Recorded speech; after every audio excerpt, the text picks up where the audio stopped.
Hi everyone, welcome to the Solarpunk stream. My name is Lindsay Jane, and today we are going to be getting into part 5 of Gilded Shadows. If you have not seen up until this point, the rest of the live streams are available on the YouTube page for the channel. So with that, let's get right into it. Alright. I was standing outside Magnus's office, waiting for him to answer the door after having been called down for a meeting. Hi, Ash! Thank you for joining us today. Oh my goodness. Alright. Just me, which is a little weird by itself. I wonder if this is about my report yesterday. I had written up that after Ari and I had parted ways in the evening. Yesterday, the memory of Ari's unexpected embrace sent a pleasant little flutter through my stomach. That said, I still felt a little bad about leaving out the conversation with Trent for my report. So I put in a truncated version of him mentioning us trying to mend things. No details, nothing embarrassing. It was more a footnote than anything. It might not have warranted mentioning, but the report seemed incomplete without it. I also mentioned it to Van, and her outrage was enough to lighten the mood and help me be less frustrated about it. I was certain that was her intent. In any case, I doubted Magnus was calling me in to discuss my relationship woes. When the door opened a few seconds later and he popped his head out, he gave me the characteristic smile. Come on in. I entered with a little less trepidation than I'd felt during our last few meetings. Perhaps I was getting used to this place, or just getting used to him. He shut the door behind me and returned to his usual spot, leaning against his desk. Thank you for coming down. I know it's an interruption to your morning schedule. Ari was called away again, so he had already bowed out of our training session anyway. Not that I won't still try to work on some things myself, but it was a little difficult when my teacher wasn't there. Even so, I apologize. It's not a problem. I hope there wasn't anything wrong with my report, though. Not at all. They've been quite entertaining to read.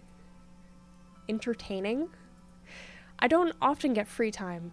This is a bit like watching one of those romance dramas. My expression couldn't have been encouraging, but he laughed anyway. Well, I suppose they've been informative so far. You suppose? Anyway, that isn't the reason I called you here, as you can imagine. I hope not. I'll get straight to the point. Last night, there were several illicit attempts to access restricted files in our archives. What? We believe someone here in the facility made them, and of course, the list of culprits is slim. Exactly what files did this culprit try to get a hold of? Our record of Psi fingerprints for all members of Endgame. He picked up a stylus from his desk, twirling it between his fingers with an idle smile on his face. Shall I tell you whose record they seemed most desperate to access? Please do. Sometimes he seemed to relish dragging things out and being coy about them. I was getting used to it, but it still irritated me. Yours, of course. Yours and Ari's. My fingerprint, huh? The same day he had declared me fully recovered from the fatigue episode, Dr. Sasaki had taken me to an observation room where I had to get through a series of tests to measure and record my psi. The findings had been placed on their database of psi fingerprints, along with those of every other agent in the organization. But why me and Ari? Because we're both F-class? Yeah, that was what I was about to guess. That seems likely, though it's possible, of course, they intended to access other files as well. The two of you are not the only two fiery espers in Endgame. And you don't know who tried to break into the system? They were quite clever about covering their tracks, frighteningly so. What is terrifying is that we may not have noticed at all, even if they had succeeded in retrieving your data. Whoever it was knew precisely what they were doing. They got into the system without activating a single safeguard, and they didn't leave a trace of their identity. Then how did you find out they broke in? I just happened to be paying attention last night. But as soon as I attempted to engage the intruder, they terminated their connection. Perhaps if I'd been a little faster on the uptake, I could have caught them. And of course, you'd believe it was one of the 3 researchers. Magnus shrugged his shoulders as if the answer was obvious. Who else? Well, he wasn't wrong. It was too much of a coincidence for it to be anyone else. So, one of these researchers is an expert hacker? It would seem so. But how would they be aware you were watching? I imagine you don't leave traces either. That's an interesting question, isn't it? You're right, of course. Under normal circumstances, I'd be quite undetectable to an ordinary hacker. Of course, if the hacker was an Esper, they may well have detected my presence in their sphere rather than detecting me within the system itself. But it's strange since we did, of course, scan the 3 of them when they entered the facility, and none of them are Espers. It's likely even an F-class would slip past us. But if they were using artificial psi, which happens to be what they're researching... You're so clever, Morgan. It's one of the things I like about you. Why doesn't that sound like a compliment? I wanted your thoughts on Trent Erickson. He's a jerk. That's the thought. Alright. Analytical. Everything I've observed about him is my report or emotional. I don't think he would do it. At this point, she pretty clearly just does not have negative, positive feelings towards the dude. We're gonna go with, analytical, I think. Everything I've observed about him is in my report. Everything I've observed about him is in my report, Magnus. I'm glad it did. It was just... yeah, no, Trent is he's a special cookie. Oh. Magnus, perhaps I want to hear it from you personally, if you don't mind. Your reports fail to draw any conclusions. Because I've only spent 1 full day with him. It seems early for conclusions. But surely you have some thoughts to share about today's revelation. Trent is not a hacker. Unless he spent the last year learning the ins and outs of it, I don't think he has the skills to do this. Which doesn't mean he's not an accomplice. Of course not. But I don't think I would be comfortable making a declaration about that one way or the other. That said, if I had seen any behavior that seemed suspicious to me, I'd have mentioned it in my report. When we discussed his research, which he insists is for medical advancement, he seemed sincere. You did emphasize he doesn't want his research used to do harm. I didn't emphasize that. I mentioned it because it came up. I only reported what he said. Magnus tipped his head back, the smile finally having evaporated to be replaced by that icy demeanor he always took on when he was serious. You are aware it's all right to develop a personal opinion on this matter. You know him well. That's why we're having this discussion. You don't need to be so concerned about showing bias. I knew him, Magnus. Even I'm still working out how relevant that is to the current situation. I sighed, rubbing my temple. If you want my personal opinion, all I can say is that if one of his companions came here with ulterior motives, I'm not sure Trent knows anything about it. Did either of his companions seem suspicious? Yes. Yes, they did. I frowned, thinking back to the 2 of them. Gina seemed like a bright, unassuming girl, but Matt also seems like a jerk. I don't want to implicate anyone on the basis of a hunch. You're an Esper, Morgan, a queen rank at that. Your hunches are likely to be right. I don't know yet. I said the words firmly and kept my gaze steady. Regardless, it doesn't change that your files were accessed, as well as Ari's, and it was almost certainly that group, or one of them. So they were trying to get a look at the psi waves of 2 known high-ranked F-class Espers. But if they could already replicate psi well enough to be able to detect Magnus, what were they aiming at with getting access to our files? There were also 2 more potential Esper experiments captured on Syri. Both, like the first, showed symptoms of burnout without actually being Espers.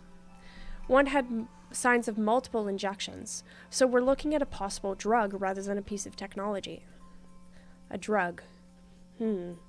Trent made it seem like their research revolved around technology, not drugs.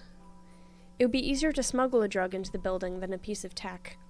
Oh, most certainly.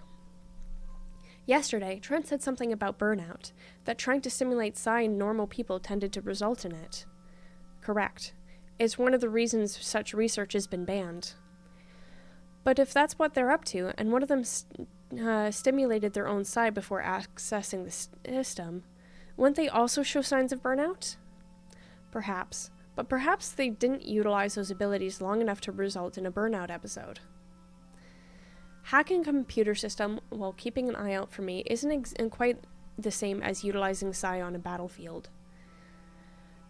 But burnout is a spectrum, isn't it? They would show the beginnings of it without being a full-blown case.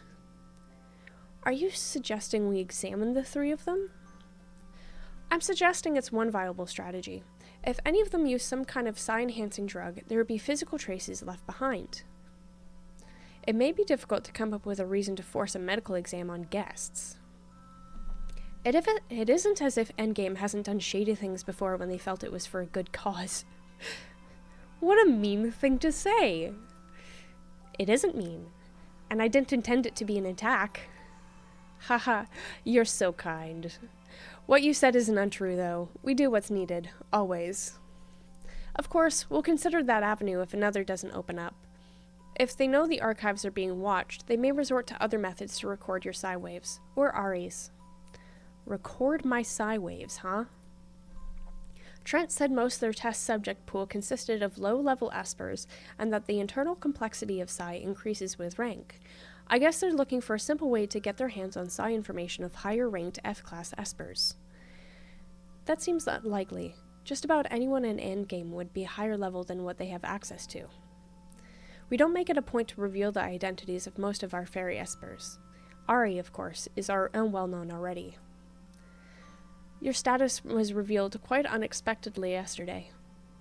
Sorry about that. Well, it was bound to come out. It caused quite the stir, and it's made you a potential target of this group. When you say a target, it sounds more nefarious than hacking files. There's no way of knowing what they're capable of doing to get what they want.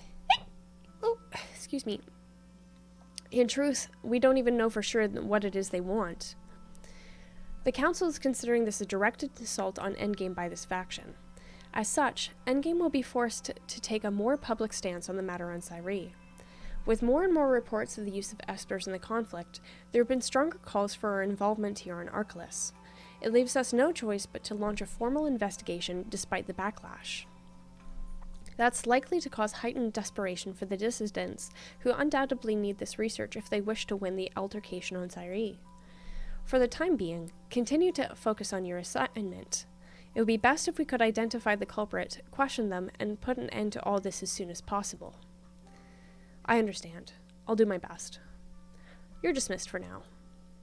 I nodded and made my way out of his office. Somehow, it felt like this assignment was becoming far more serious than I'd anticipated. After meeting with Magnus, I had to change and get down to the training room. Even without Ari, I wanted to get at least some work in. If only to avoid the disappointed dad look I'd get if I skipped out on it. But because I was arriving late, other people must have decided the room was up for grabs. There were quite a few junior agents there when I arrived. The infantry were on one end, and several ranked agents were on the other.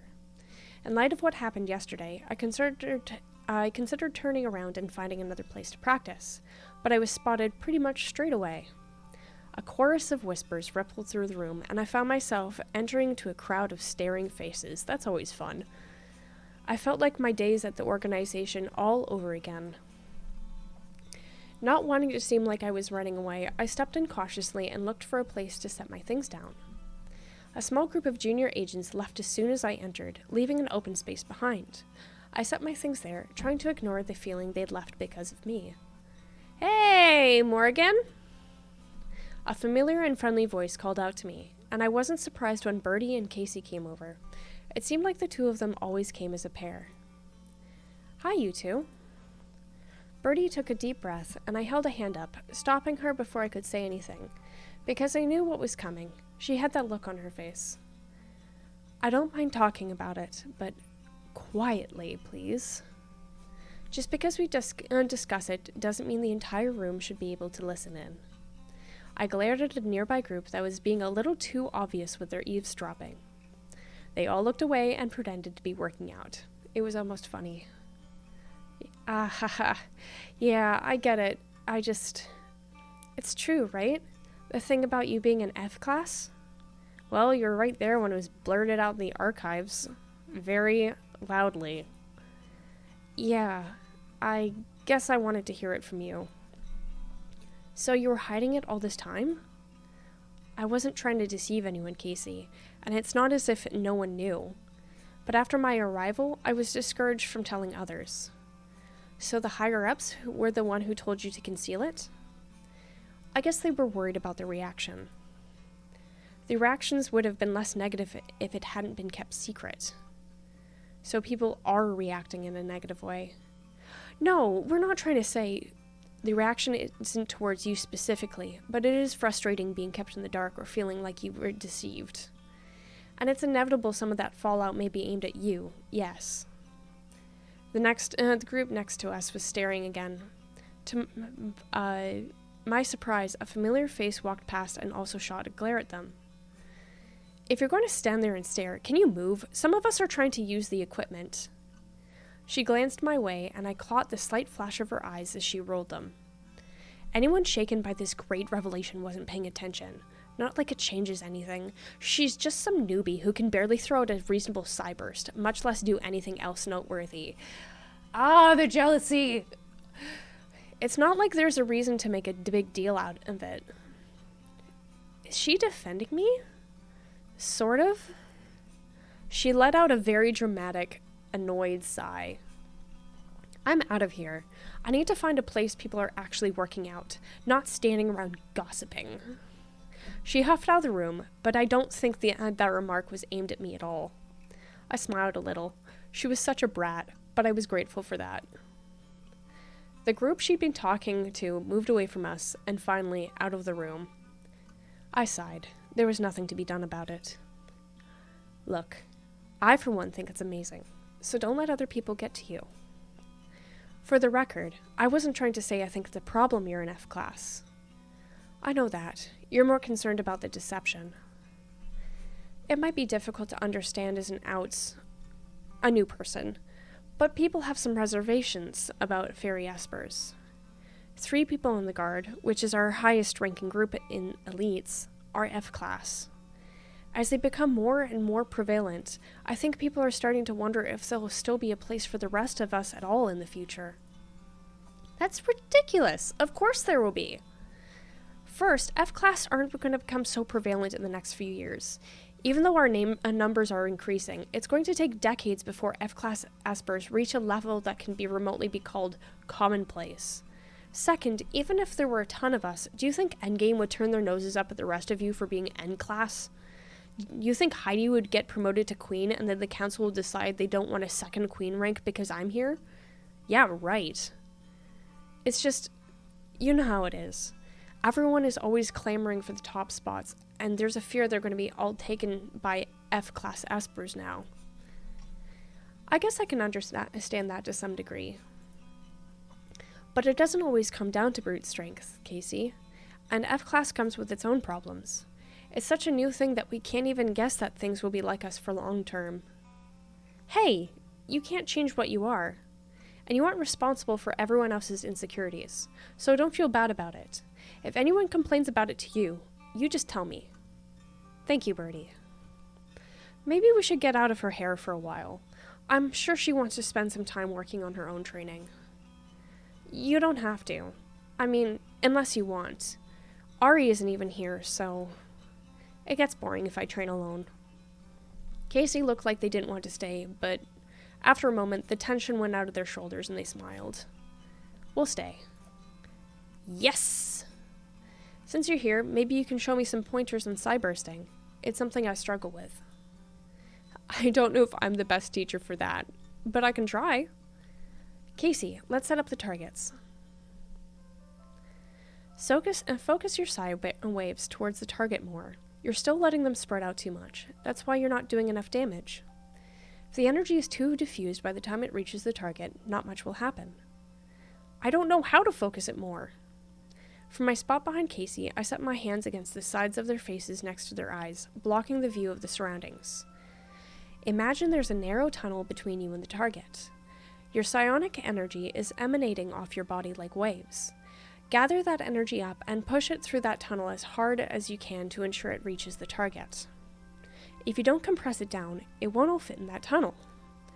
I can't see my psi energy the way you can, Morgan. You don't have to see it. Even if you can't see the psi waves like I can, surely you're aware of them on some level. That is true. So picture it in your mind and do it the way I told you. Right. I watched as they managed to apply what I said. The amount of energy emanating off their body decreased as they held their hands out and pushed it towards the target. Though they hadn't managed to do it perfectly, this time it struck hard enough to at least put a dent in it. Finally! Good job. Birdie grabbed Casey, wrapping them into a tight hug. That was great! Maybe you'll finally be able to catch up to me with your training.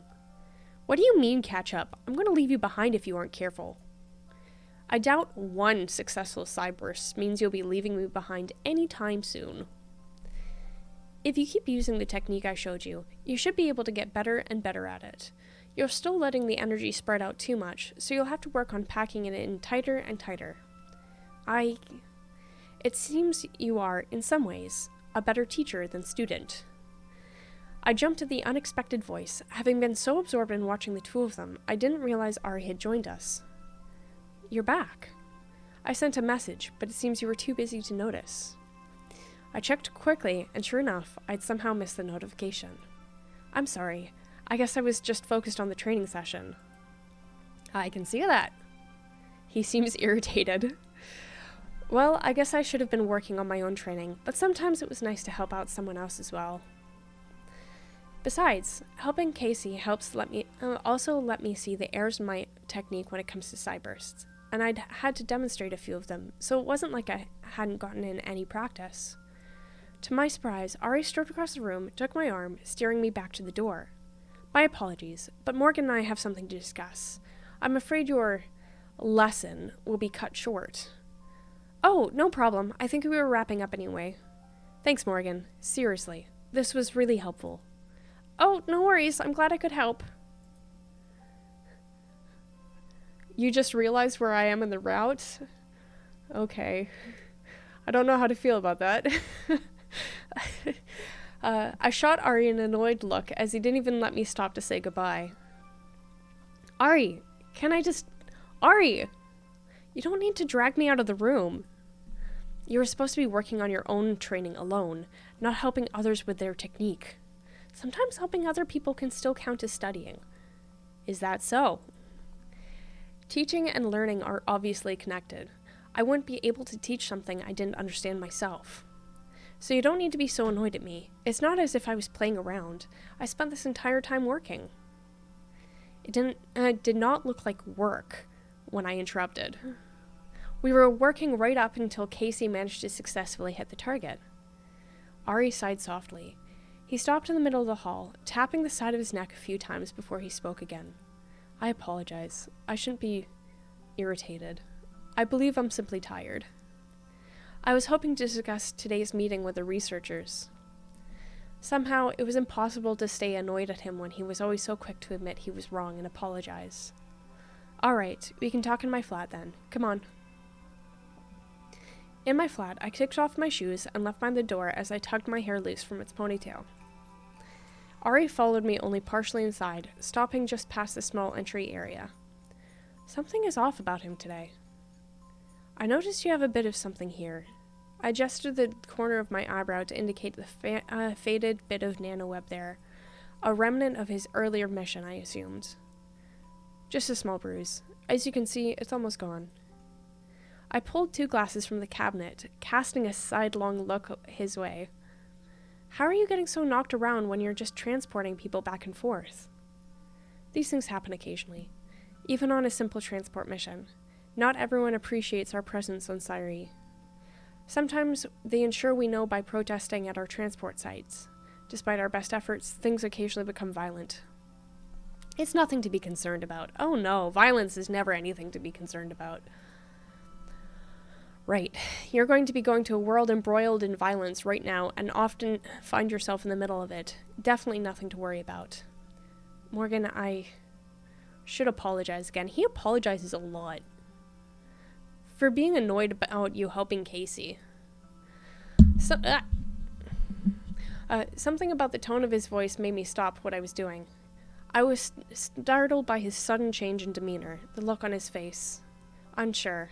Upset. I haven't been myself lately. I'm not sure it's simply fatigue. Affectionate. Go to him and comfort him. Neutral. Stay where you are. Well, clearly we're going to go the affectionate route. Oh, go to him and comfort him. I left the kitchen and went to his side, worry gnawing at me. Something wasn't right. Ari, you need to rest. You can't keep pushing yourself like this. Why don't we ask Caleb to go with me today? Ari, I'm worried about you. I really am. Oh, goodness. Okay. I hesitated, then reached up to touch his face. He jumped, but to my surprise closed his eyes and let out a shaky breath. He reached up and grasped my hand, pressing it more closely to his cheek. What? My mind went blank at the sight of him standing there leaning into my touch. He looked down at me with confusion still clouding his eyes. I wasn't angry you weren't practicing. His voice was very soft as he spoke. I was angry when I saw you touching Casey's face and being close to someone. Aha! So much jealousy! And I realized that I cannot allow myself to feel this way. Even so, I can't seem to stop. I unconsciously moved my thumb across his skin, eliciting another trembling sigh from him. My mouth was a little dry as I tried to speak. It's not like there's anything wrong with having feelings. His words trailed off, and he swallowed hard. I have to stay in control of my emotions, allowing myself to be so easily irritated, or allowing yourself to what? He was leaning closer to me, eyes lingering on my face in a way that made it clear what he was thinking. There was a small part of my mind that knew what was coming, and that wondered if it was wise. He was clearly struggling with this. It might not be a good time, but he wasn't the only one who'd been battling growing feelings. I waited for him to move first, not wanting to force anything on him. Part of me didn't think he'd do it, but he finally leaned down and pressed a soft kiss to my lips. My goodness. His hand slid up my back, pulling me closer to him. Ah! Suddenly not caring about anything else, my hands moved from his face to the back of his neck, threading through his hair. I didn't even realize how much I'd wanted this until it happened. Ari's mouth moved against mine with slight clumsiness, as if he wasn't sure what to do, but that somehow made the kiss even sweeter. Okay, we're getting steamy now. Okay, when his mouth opened, the tip of my tongue unintentionally brushed his, sending a jolt through us both.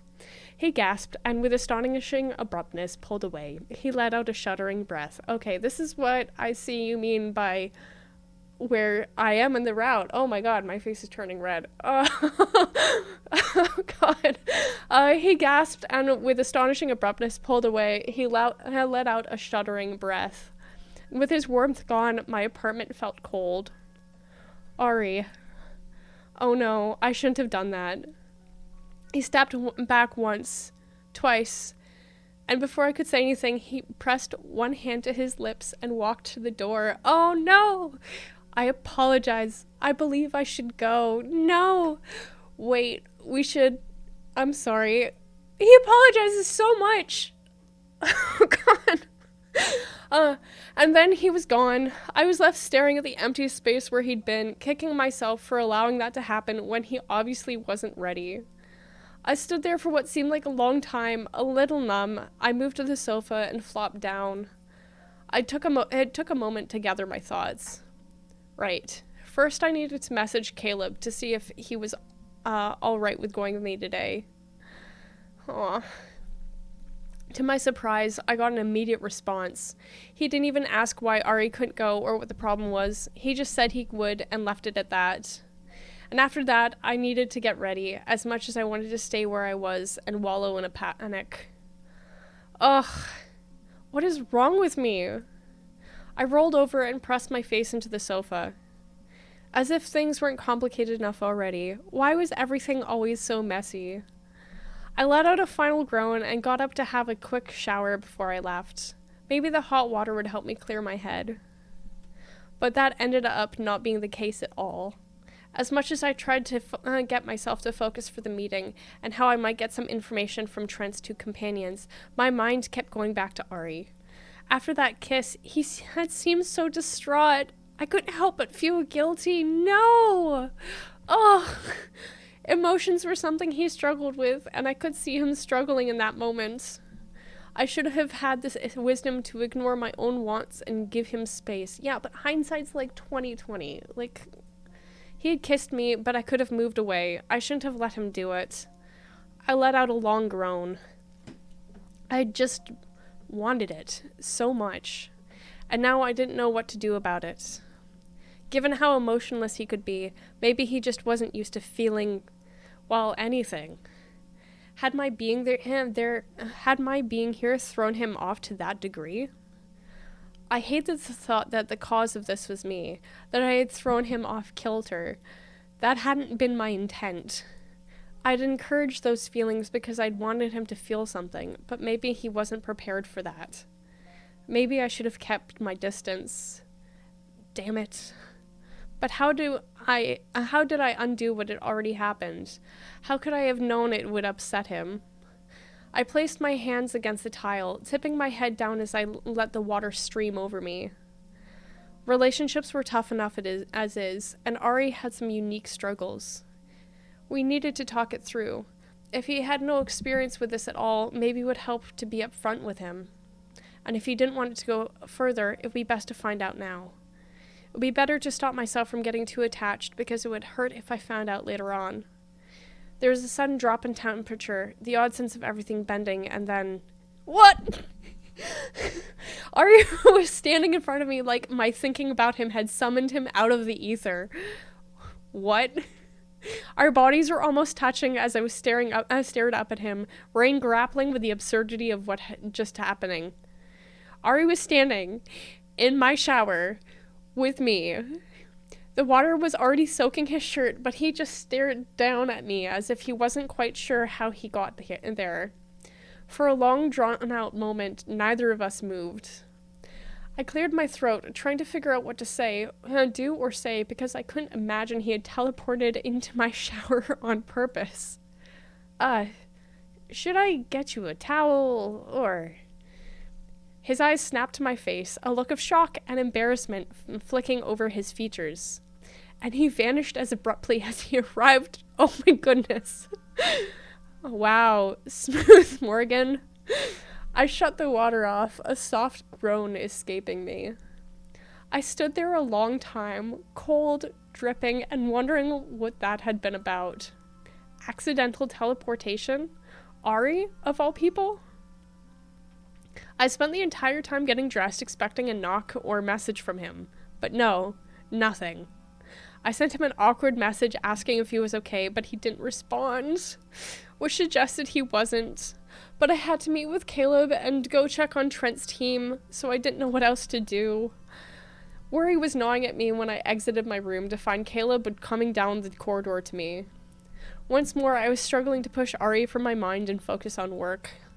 I had to admit I was nervous about working with Caleb, though he'd softened up a bit since my arrival. That didn't mean he couldn't still be a grouch. But he didn't seem all that put out about having to come with me, nor did he say much on our way down. Whatever was true about Ari and my relationship with him, it would have to wait. I did my best to not think about him, and instead focus on the work at hand. Hey! Oh, goodness, I keep hiccuping. I'm so sorry. All things considered, getting Trent to spill everything he knew about the Syri rebellion, if anything, would prove an easier task than getting my mind off Ari after all that. Chapter 10, Confessions. Oh my goodness. Okay, here we go. I'd been a little worried about finding the opportunity to talk to Trent and poke for more information during their research time, especially considering it had yet to happen despite multiple opportunities. I was fortunate Trent seemed eager to talk, and Caleb exiled himself to a nearby table after a round of terse introductions. I suspected the group was disappointed I'd not brought another F-class with me. Caleb didn't elicit quite the enthusiasm Ari had. Of course, that could be because he wasn't exactly encouraging, not with the way he was crossing his arms glaring at us. Have I mentioned your, bodyguard today is a little unnerving? I liked Ari better. Yes, and Ari's busy. And for the record, Caleb is a rook. I'm certain he can hear you, no matter how much you whisper. Ha ha! Ha! Slap him. I gave Caleb a wary look. Caleb responded by raising one eyebrow and looking slightly amused. Though I was probably the only one that could tell the expression was amused, I had to bite back the laugh. Trent groaned. After a moment, he gave me another sheepish look. Morgan, do I upset you enough you need a bodyguard to come down here? It has nothing to do with you. If I had that big a problem with you, I'd remove myself from the assignment. He didn't need to know I didn't have the authority to actually do that. For the record, I'm also still in training. They're sending someone to monitor things. Isn't that strange? I suppose that's true. I just don't want you to feel like you can't trust me. I really want us to. Trent! We both jumped when his companion snapped at us. We've got exactly 4 days before our time here is up. It'd be great if we could go one day without your past relationship throwing off our schedule. I can't disagree with that. Matt, come on. It's not like I'm not working. Besides, you heard it before. Morgan's an F class herself. It would be helpful to actually talk to her about what it's like. Well, we're not trying to understand the struggles of the average Esper. Unless she wants to divulge her psi fingerprint, there's not much she can tell us that will be helpful. Aha! That was something. I don't know what it was, but it was something. I believe that information is what you call classified. That was the first time he'd spoken since our arrival. Matt turned to glare at him. I'm well aware that Endgame classifies all its most useful Esper research. Heaven forbid the ignorant masses understand the Esper phenomenon in a way that might actually benefit society. You really think that's why we classify things? Not just me, that's what many people think. Well, they're wrong. Are they? It'd be really inconvenient for you people if the rest of us had tools allowing us to mimic your abilities, wouldn't it? Matt, come on now. We're guests here. We don't want to cause trouble. They've been kind enough to give us access to... partial access. Nothing more. I shot Caleb a look. Given what happened overnight, Matt's anger seems awfully pointed.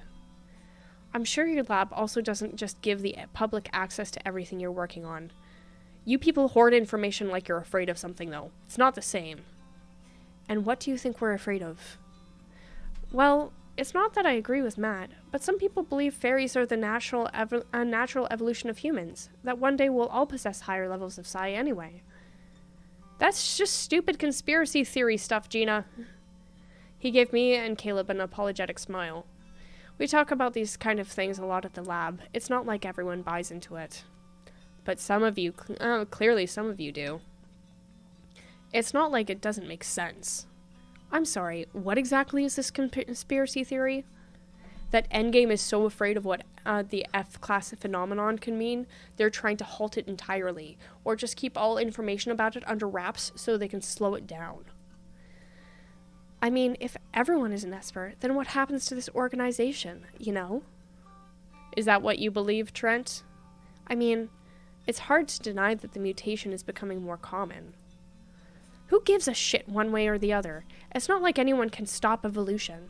If humans evolve, so will Endgame. But I can guess the concern you might be trying to stop does make some people want to speed up the development. Some people. Meaning you? No, we're trying to help people, that's all. That should be something Endgame is happy about. No one says we aren't. You sure as hell don't act like it. Wait a minute, what has Endgame done to make it seem like we're against that? Matt seems so belligerent, specifically towards this organization. Interesting. Look, I don't decide policy here. But helping people and hurting them are two sides of the same coin. That goes as much for Endgame as it does for us. That's true, and we spend a lot of time worrying about the implications of our actions on the present. So you say. Come on, Matt. You're the one who pointed out there isn't a lot of time to go through all this information. Maybe we should just focus for a while. Matt didn't seem to like being reminded of that, especially not by someone who was just an intern. But at the very least, he dropped the subject, and they all went back to working. Caleb took the opportunity to send me a quick message via the net. He seems pretty touchy, doesn't he? I noticed that. Not sure what it means. At any rate, it's clear where he stands on the topic of wanting to get at our information. Not sure on the others, though. Yeah. They worked several more hours before stopping for a break. Matt was the first to leave, sparing a curt nod for Caleb and I before he did. It felt like he took the tension with him. Sorry about Matt. She gave me a timid smile as she gathered up several displays and placed them in one of her bags. His heart really is in the right place, but it gets frustrating when our research is stymied at every available opportunity. There are a lot of hurdles to overcome in this field of research, a lot of laws and regulations to work with. Between that and everyone being so productive of their research, it can feel like we're treading water instead of making progress. No one said we know anything that would help your little lab out. That's true. It's not as if Caleb and I have access to the research division's work either, and there's no reason to assume anything there would be groundbreaking for your research. But even just seeing some F-class psi waves would be a lot of help for us. I mean, there's such a small pool of subjects, and they're all really low level. That's true. Most of our pool is made up of people trying to, no offense, avoid this place. I hope you realize you're asking for unrestrained access to people's private medical files. Unless espers are no longer entitled to privacy? Tell me more about how Endgame respects privacy of citizens when it's forcing people like Morgan into its ranks. Are you? How about you two don't argue about me like I'm not standing right here? Just a suggestion. Sorry, Moore. I will never think that was fair. Look, there was a lot going on at that point that you aren't aware of, and that's not even the point. Caleb is right. There's no way any organization is going to open up private medical files for public scrutiny. I mean, I know that information is personal, but some people might not mind showing us that much. It's wishful thinking at best. And as much as I would love to stick around to argue the point, Morgan and I need to be somewhere else. Caleb nodded and started away, motioning with his head for me to follow. Trent grabbed my arm. Why? What is with this guy getting so physical? Oh my god. Hey, any chance of dinner tonight? It's flexible. I think I can manage it. Cautious. I already have something scheduled. I already have something scheduled. No. On one hand, it might be good to spend more time with Trent. So far, we didn't have anything concrete about what had happened, and spending time with him alone might afford me that opportunity. But I don't know how to ask without seeming suspicious. And I really don't think he knows anything. Matt, on the other hand, came across as more suspicious. But it wasn't Matt asking me to dinner. I shan't jump into this until I have a plan on how to get information out of him. I already have something scheduled. I'm sorry. I understand. Then I'll see you tomorrow? Of course. We left it here and there, and I hurried after Caleb. He was right outside the archive waiting. He fell into step beside me as we retreated. Well, what did you think of them? Not sure. That Matt has a chip on his shoulder. I'll say. I wonder what his story is. It's hard to believe that he's that bitter without a reason. Who knows? And your boyfriend there... Ex. He's my ex-boyfriend. Excuse me, your ex-boyfriend seems like a sincere idiot. Same for that Gina woman. So you think Matt's the culprit? Caleb's expression darkened as we walked. If he is, he's sure as hell bad at acting innocent. That was true. Matt was clearly the most suspicious one of the group, but you'd expect him to be more subtle if he was the culprit. Still, if it wasn't him, that left Gina and Trent. Gina seems nice, but she was also pretty keen to get a glimpse of the medical files. A more direct approach was likely to yield better results than lurking and hoping someone dropped some useful information. Morgan, pardon my butting into this and change the topic, but what's going on between you and Ari? Oh, geez, that came completely out of nowhere. What do you mean by that? I mean, hell, it's none of my business, but the guy asked me to a match of Volitant to blow off steam. He used those words. Ari did. Alright, what's Volitant? Volitant is a full contact indoor sport played in an enclosed area, a room or area. The floor is made of raised platforms of varying heights. The configuration differs based on whether you are playing one-on-one or with teams, as does the size of the room. Each player or team must obtain the ball and bounce it off designated spots off the wall, lighting them up. Once all a team's spots have been lit up, they have a limited amount of time to make a goal by getting the ball into a hoop at the upper wall or on the ceiling of the opposite side of the court. That sounds like a cool combination of like basketball and also, gosh, I can't remember the name of it. If I remember it later, I'll... It's that game that's featured in Road to El Dorado. Alright. Really? You know how many times he's needed to blow off steam? Ever? None. Not in the entire time I've known him. And the only thing different now from the last 17 years is you. He's been on edge ever since you got here. It's not like I'm not blaming you. While I had you here, I figured I'd just encourage you to work it out. For both your sakes. Is he okay? Caleb shot me an amused grin. Ask me that again after I wipe the floor with him later today. Please don't beat him too badly. I promise nothing. So other people were also noticing that something was wrong. I really needed to talk to him. Caleb and I parted ways when we got back to the upper floors. He told me to send him my report when it was ready, and he'd attach a small addendum with his perspective on the issue. After that, I went to change out my uniform. I opted to wait a while before sending Ari another notice, since he'll be meeting with Caleb anyway. And I wanted to give him some space, for now. So I went to the lounge alone to work on my report. Van, it's not that funny. The lounge, as it turns out, wasn't the best place for report writing. Not when your teammates found you and started up a conversation, which somehow ended up on the topic of your other teammate teleporting into your shower on accident. Are you kidding? It's hilarious. Van, did he see anything? How many people do you know wear anything in the shower? He saw everything. Her reaction wasn't what I expected. I imagined less laughing. She grinned at me over the top of her glass. Lucky guy. I am telling Mari you said that. That's fine with me. I was going to tell her later anyway, and I'm sure she'd agree with me. No, you're not supposed to tell anyone. She's literally known for being a giant gossip and telling everyone everything. You just said you were going to tell her. You're horrible. She laughed again and took another sip of her drink. Her expression turned thoughtful, though there was still a hint of smile there. So, what are you going to do about it? I don't know. He seemed really upset. Before that and during... Maybe I should just let it be. If you want my take on it, I don't think that's the solution.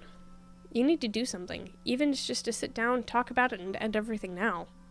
I don't want to do that. I don't want to just end it. Then isn't the only other option to talk about it, put your feelings out there and try to make it work? I wish it was that easy. Girl, it is that easy. You have to seize the moment. Always. Just let things try to work themselves out, and you may lose the opportunity. I know that much, but Ari seems so upset by it all. You can't deny that he's been thinking about you a lot, though. I'm not sure what to do about this. If having me around is upsetting him this much. Ari is not used to feeling things, Morgan. He's not upset. He's probably scared. I doubt he even knows what to do about this kind of emotion. Listen, has he told you anything about himself? Very little. I figured as much. He barely talks about himself. I did notice that. Ari's been part of an Endgame. Ari's been a part of Endgame for years, longer than any of the rest of us. He came here when he was around 2 or 3. That seems young. It is. For most of us, our abilities don't really surface until a little later in childhood, and we come here shortly after to join the academy. For Ari, being F-class meant abilities awakened much earlier. Much. And imagine a toddler with his abilities. Having a toddler that could teleport around does not seem like that it would be tough. More than tough. He teleported his mother to Cyree once. On accident. What? She was fine in the end. But imagine. His parents couldn't begin to understand how to raise a child that could do things like that, and Endgame had never seen an Esper with that kind of ability before. His range and age aside, the method he uses for teleportation is also unusual. Fairies were very poorly understood at the time. There weren't many around yet, and no one knew much about them. Ari said that most of what Endgame knows about F-Class, they learned from him. Because he spent most of his childhood in a lab. That's terrible. I'm sure it was. But it wasn't just so he could be studied, Morgan. He was dangerous. Very dangerous. He didn't know how to use or control his abilities. He used them on accident all the time. And he didn't understand the consequences of teleporting someone into orbit or into a wall. Imagine what could happen when he was upset. It's not like kids that young have much emotional intelligence. They're children. But regardless of his age, it doesn't change that he hurt people. Sometimes severely. They kept him isolated, and at some point, started suppressing his emotional responses for everyone's safety, including his own. It was necessary, but can you imagine growing up like that? I can't. I'd always had a large and supportive family. I couldn't fathom what it was like growing up alone, without affection, with everyone afraid of me. He was almost an adolescent when they began to let him interact with others. That was when the rest of us met him for the first time, and he was a disaster. He had no clues how to socialize. He didn't even understand emotions at that point. They weaned him off the suppressors over time, gradually helping him get used to controlling his abilities, even with active emotional responses. But he bottled things up, even now. Back then, he had severe anxiety when overwhelmed, and still does. I'm sure you've seen it before, too. I'm sure he's never been in love before. He flat rejected anyone interested in him and kept his distance from people that interested him. The only people he's gotten close to are people who are safe in that regard. But he can't keep his distance from me. He can't. And now he's so tied up in knots inside that he's unconsciously teleporting because he's thinking about you. Oh my god! Do you know how long it's been since he did that? I don't know how to talk to him about this. I don't want to make it worse. Sometimes things like this are messy. It's necessary to work through the mess and come out on the other side. She reached across the table and took my hands, giving him a lightest squeeze. Loving someone like Ari won't be easy, but that's true of most of the people here. We've all endured a lot. But I think you'll be good for him, and I think he's a good match for you as long as you have the patience to help him through this. Patience isn't the issue. I just don't want to hurt him. I'm rooting for you. It took me a long time to work out how to talk to Mara about how I felt, but I managed it, Morgan. Look at us now. You'll figure it out too. Thanks. And then the conversation turned to Trent and the attack on Endgame system. I shared with her some of what happened earlier during my earlier meeting with them, and assured her Trent had behaved himself. As expected, many people viewed the opening investigation into the Cyree Esper situation as Endgame siding with the Triad, even though that wasn't it at all. It had made the situation worse for the teams there, as now they had protests to deal with on top of everything else. There were a lot of us who wanted them to pull out and go home. More than that, some were asking questions whether Endgame had jurisdiction on Cyree at all, a shocking turn since Endgame's jurisdiction was accepted everywhere else, even Dion and the asteroid mining facilities. The situation was becoming much bigger than anyone thought. Even on the surface, protests had cropped up. Apparently, a lot of citizens sympathized with Cyree dissidents and were gathering in solidarity. But they had plenty of people against them as well. Some called Endgame's investigation a sham, a friend for shutting down the rebellion on behalf of the Triad. Others hoped Endgame found evidence the dissidents were involved in illegal experiments because it would give weight to the Triad's retaliation. The very idea of a ceasefire was far away at this point. With the rise in protests, the Triad was implementing stronger methods of dealing with the dissidents, and fighting was growing ever more intense. It was a mess. I had a lot to contemplate by the time I returned to my place. Ari was in the forefront of my thoughts after that talk with Vanessa.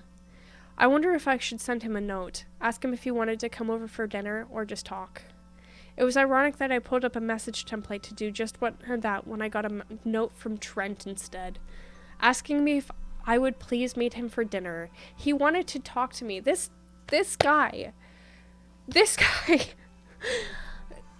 I couldn't justify rejecting the offer again when this was a potential opportunity to learn more about his colleagues. With a sort of frustrated reluctance, I responded that if he wanted to talk, we could meet in the lobby for a while. I thought he might reject it since it wasn't the intimate dinner he wanted. I was surprised when he accepted right away. I resolved to be sure to tell him in no certain terms that we were over, if it came up. It's not exactly what I was hoping for, but thanks for coming down. I didn't have a reason to say no. Oh, you've been trying pretty hard to avoid me. Is that not enough of a reason? I hated sighing how this assignment was so at odds with all the things I wanted to say in the face of that comment. I'm not avoiding you, but there isn't a lot of reason to spend time together outside of work, and I have a lot of other things on my plate. I'm still in the middle of an intense training program, too. You know, earlier Matt suggested you were only overseeing us because you were told to spy on us, because of the Cyrie conflict, because we're from there, and maybe our research is suspicious. Matt said that? He clearly hated Endgame, but he was that suspicious of us? Well, he's pretty sympathetic to the cause up there. Gina and I might be from New Albion, but he was born on Cyrie, so, you know. But with the way you've been avoiding me, I can't imagine that he's right. I wanted so much to ask more about Matt, and Gina, but I could read the mood. Trent wasn't talking about Matt. I mean, he was, but that wasn't his point. He was trying to talk about us. If I derailed this subject to pepper him with questions about the others, it would definitely look strange. You know, if everything settles on Cyrie, if the dissidents win, though they're saying they'll probably offer asylum to any Esper who wants it. Espers like you. Espers who want to live a normal life. This subject again. It's a nice dream, isn't it? And in a way, it was. I wasn't a robot. There was going to be some sort of longing at that kind of suggestion. It doesn't have to be just a dream. But it is just a dream. Is that what you wanted to talk to me about? Are you really set on staying here, Morgan? I am. He laughed, a little sadly. You were always the sort to just walk forward, no matter what there was in front of you. I always loved... He swallowed hard. I always loved that about you. I'm sorry I called you down here for no reason. I know you're busy. No, it's alright. I'll let you get to doing whatever. See you, Morgan.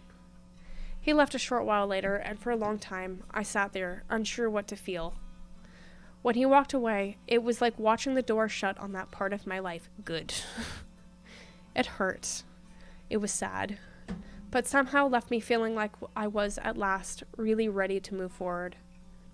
And after a while, I went back to my flat. Imagine my surprise when I found Ari standing outside in the hallway, like he was unsure if he should knock. Were you waiting for me? I was hoping we could talk. You should have sent me a message. I assumed you were with Trent. I met with Trent in the lobby for a while. One of his colleagues was acting strange today, so I thought it might be good to try and get more information about him. I see. And were you successful? I learned some interesting things. It's difficult to strike a balance between prying for information but not seeming suspicious. If you're too tired to talk, then I can wait. I'm sure you still also need to write up a report. I'm not tired, and I also want to talk to you. Why don't you come in? I can make us some tea. Thank you. Ari followed me inside, but stood by the door awkward and stiff. You can sit, you know. Of course. He did so, perching at the edge of the sofa, stiff and uncomfortable. I must apologize for what happened earlier. I'm afraid it's become more obvious I need more training myself. I haven't done something like that in a very long time. I don't have room to judge when it comes to struggling with control. Nevertheless, you must have been horrified.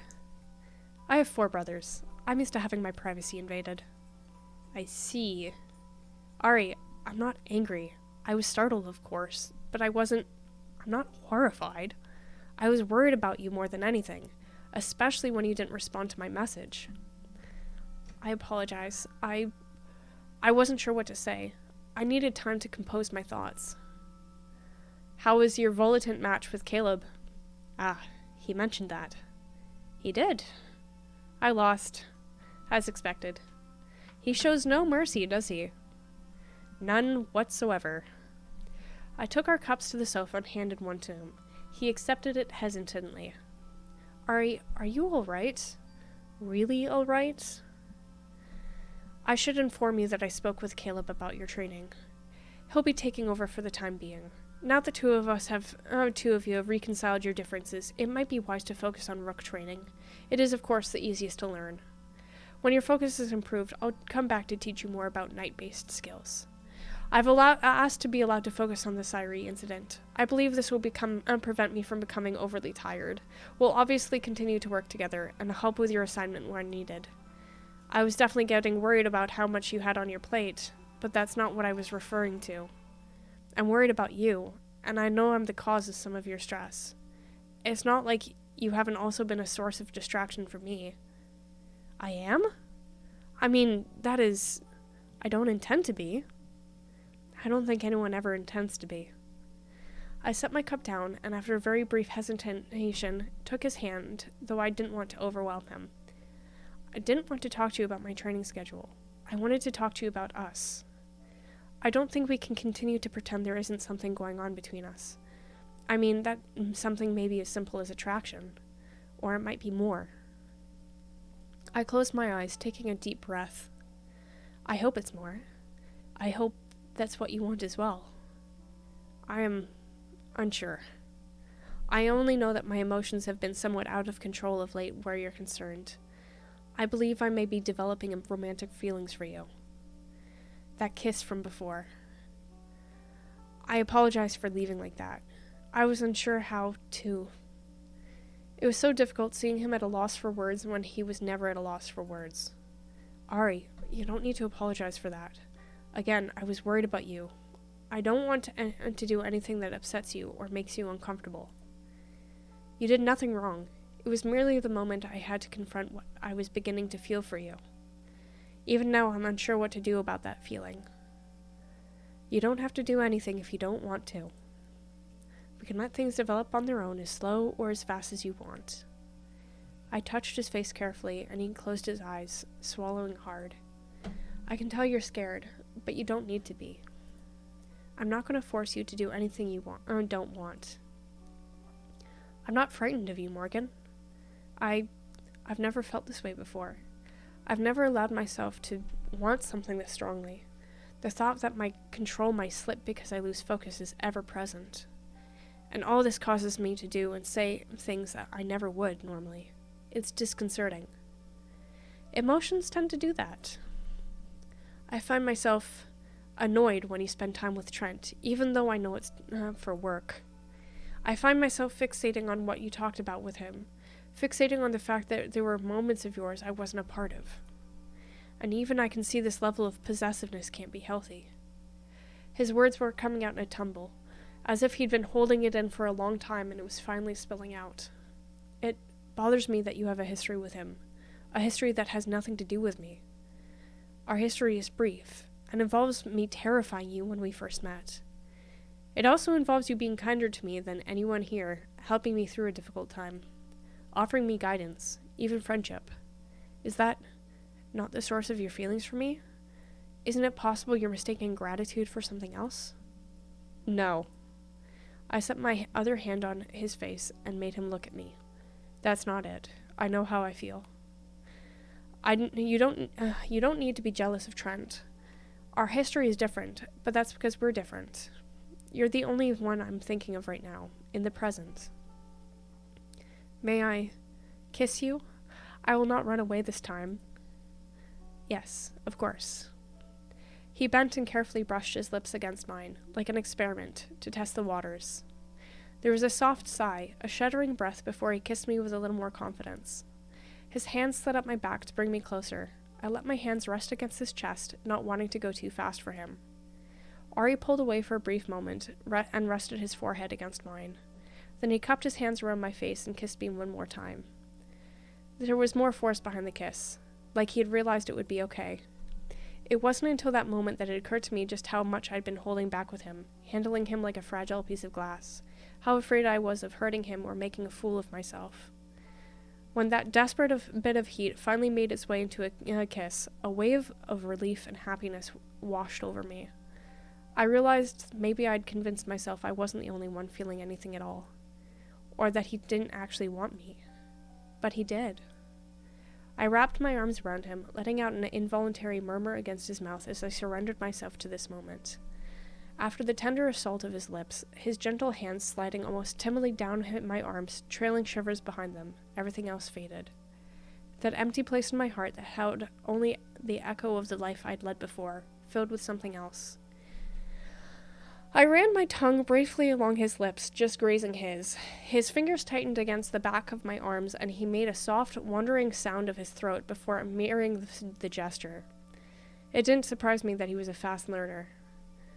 This kiss had started out halting and clumsy, but had slowed down to a languid exploration as his hands moved to my back to pull me closer. I feel my face turning red. Oh my goodness. Every sensation was heightened. The way his fingers traced the curve of my spine, the way the rim of his teeth scraped over his lower lip, and his tongue slid along mine, then pulled away. Okay. This is quite steamy.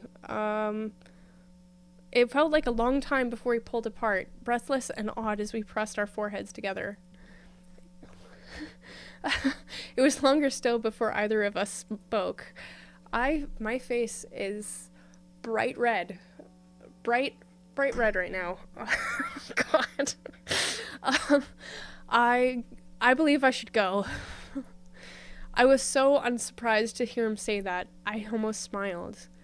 It was better than running away without a word. Will that be okay? I pulled away far enough to look into his eyes. Beautiful, beautiful silver eyes. I'm gonna have some water. Oh my goodness. Oh my goodness, this is...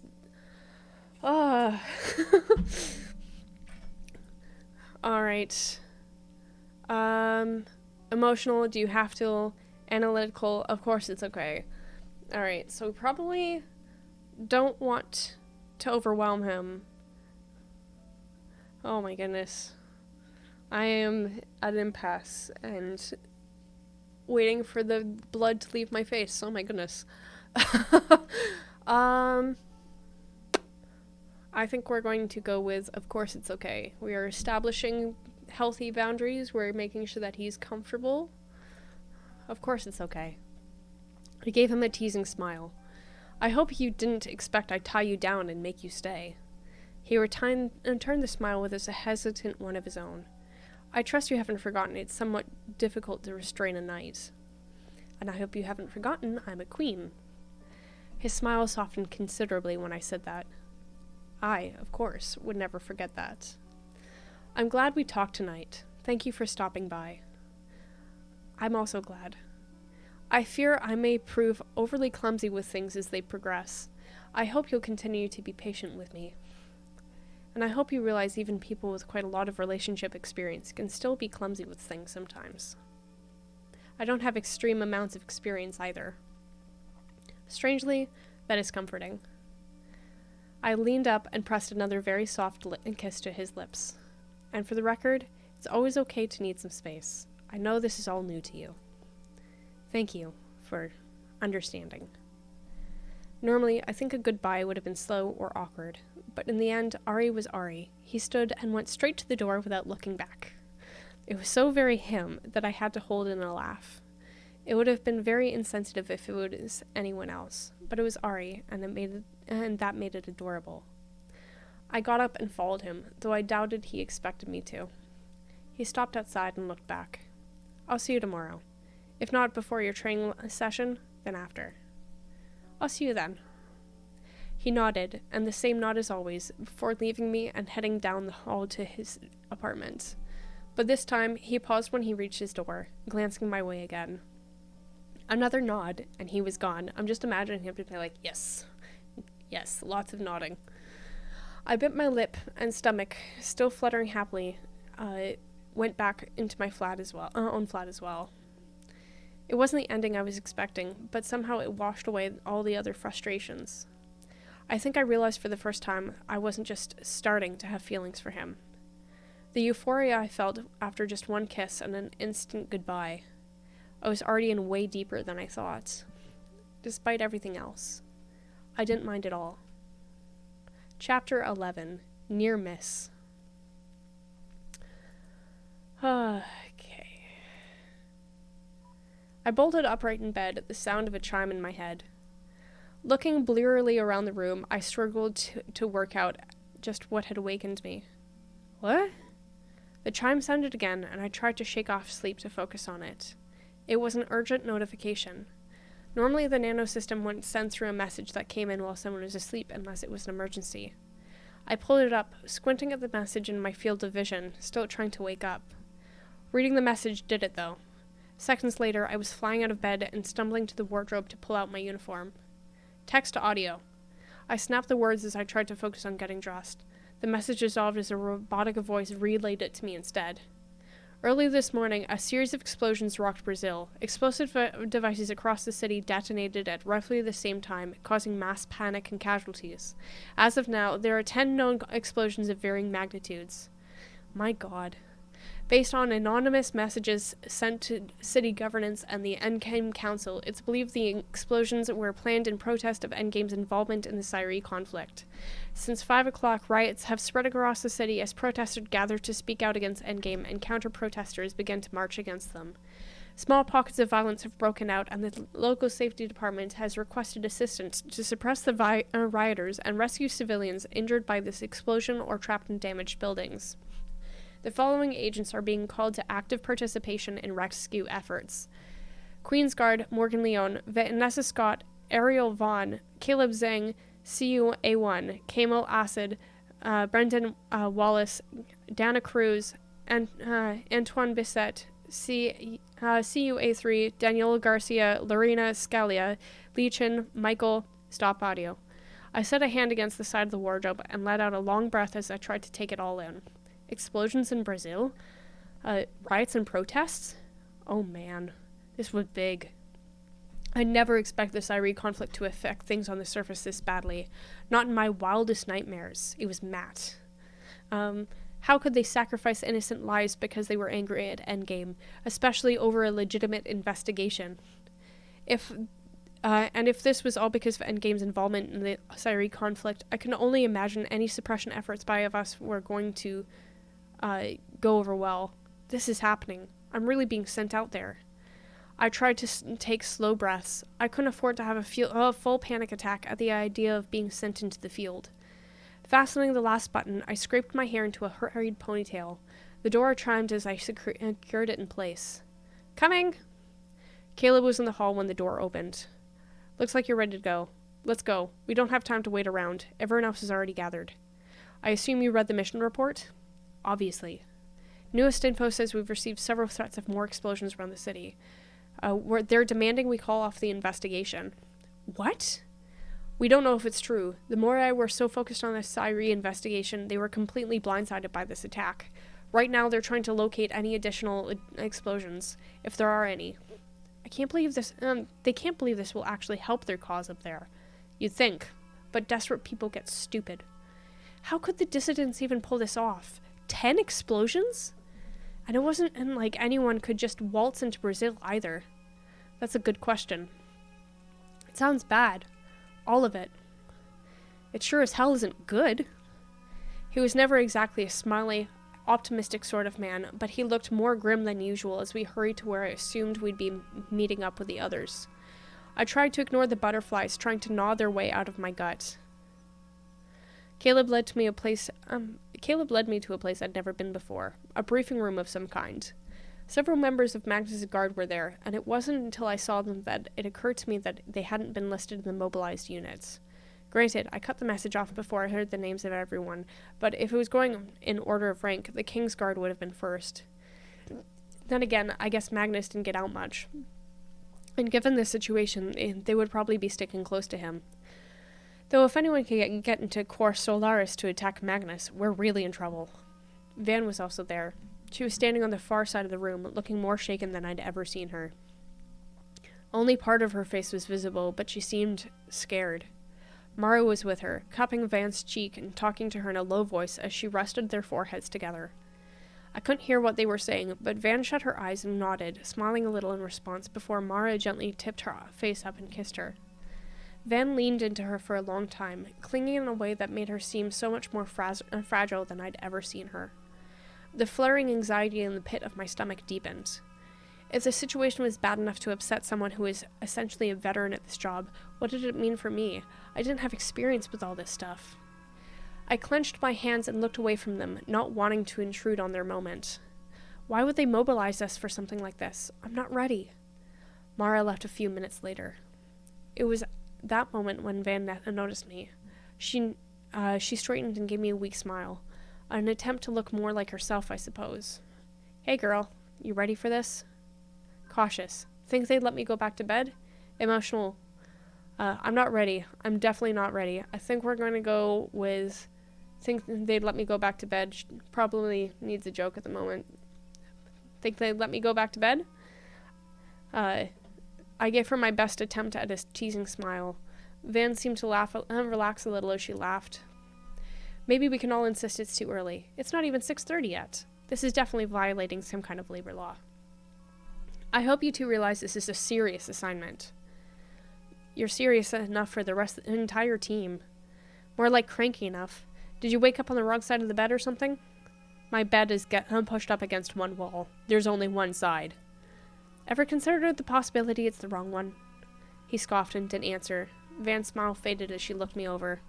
Seriously though, Morgan, are you okay? I'll be fine, Van. Really? And are you okay? She elbowed me gently, but moved closer, briefly resting her shoulder against mine. I'll manage. Then so will I. Don't worry about it so much. It's not like they're turning you loose on your own out there. We will all be staying close by. I didn't even notice Ari had joined us. I gave him a grateful smile. I still can't believe they're mobilizing you for this. It's expected they would send the three of us, but for you to have to go out too? Ridiculous. I concur. Even if they intended to keep you on rescue duty, it seems premature to given the gravity of the situation. I guess they feel I can't stay shut up in the tower forever. That's true, but I can think of better first field assignments. It's late to lodge a protest. The council needs to curb its desire to show off its new queen. Putting you out there today is just a power play. We're all in trouble if Endgame is relying on me as a show of power. No arguments there. Somehow, it was irritating for him to agree with me, even if it was the truth. Look, what's done is done. She hugged me tightly, and I realized she was still shaking. I wrapped my arms around her and rubbed her back, feeling weird to be the one comforting her for a change. Stay close to us, okay? I will. I promise. It's going to be all right. She pulled back and gave me a serious look. Like Caleb said, you're only going as a show of force. There's no need for you to be anywhere dangerous. But it's still chaotic out there. I'll stick close to all of you, okay? Good girl. It's time to go.